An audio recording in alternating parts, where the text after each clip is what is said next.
what are the books that can be read to be transformative? I mean, the otherness that realizes and that awakens and opens up the self, that turns those lights on, is not just a random otherness. I mean, you can look at a brick wall all day and never get anything like what we get by looking at the King's Chapel that we just came from a few minutes ago. That the levels of pattern and depth and beauty that are present in that building,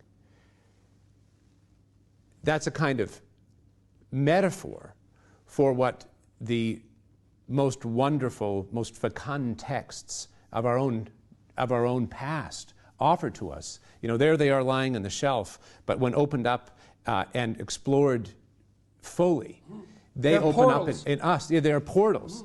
So I suppose a book isn't a book. A book isn't paper. Yes. That's your memory. That's your perception of the book. It's a portal. Yes. And you know, one of the ideas, the postmodern idea, is that, well, there's no canon. And if there is a canon, it's only there to support the tyrannical patriarchy, because of course the tyrannical patriarchy is the explanation for everything. But I've been trying to solve that problem technically I have a small staff that's trying to produce an educational system online. And we've been trying to understand, well, what is it that makes a book canonical? There's actually a technical answer to that. So you imagine that books exist in relationship to one another. That's a perfectly reasonable postmodernist claim, by the way. Books exist in relationship to one another. Okay, well, some books have hardly any relationship to other books. Those are trivial books. Now, they might be undiscovered works of genius. That's another possibility if they're recently written. But it doesn't matter, because you can't separate the wheat from the chaff. At present, it's too difficult. There's too much chaff. But if you go back into the past, you can rank order books by the degree to which they've influenced other books. So it's like citations in some sense. And the books that have influenced the largest number of other books are the canonical books. And the ultimate canonical book in the West is clearly the biblical corpus, because it's influenced virtually everything. And so you have to know it, because it's implicit in everything else. And so you start there, and so you have that. You have that knowledge, at least to some degree.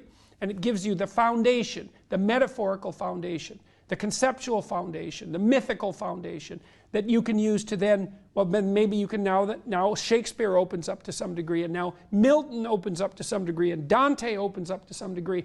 And you think, well, why should those open up? And the answer is, well, as the social constructionists claim, you're at least in part a historical creature. Well, then those books are about you. The patterns in those books are the patterns of your perceptions and your actions. And without understanding them, then you don't know who you are, and you can't guide yourself properly through life.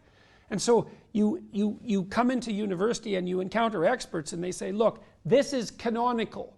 Why? Because it's had a disproportionate influence on everything else. So there's something here that you need to know about, because it's about you. And it isn't about the you that's here now in some sense. It's about the you that can unfold across time in the best possible way. So each of those works is a call to adventure. Every painting that's a great painting, or a building like the King's Chapel, if that's not a call to adventure, I mean, what else could it be? We were talking about that. So these ancient buildings, these great ancient buildings that Europe is littered with, people were aiming at something beyond themselves, beyond the span of their lifetime. They engaged in the collective manifestation of these great works to aim, to participate in aiming at something that was beyond them. It was a divine aim. They had the will to produce this beauty that transcended centuries. You know, and maybe the will that produces beauty is always aligned with that which transcends centuries. Maybe those are the same things. I mean, even paintings, oil paintings, you know, they take a moment in time and they cast it into a permanent form that can be preserved across centuries. And so there's something about the establishing a relationship with eternity that's key to the construction of something that's beautiful. And then that in itself becomes a call to a relationship with eternity. So, and you need that. People hunger for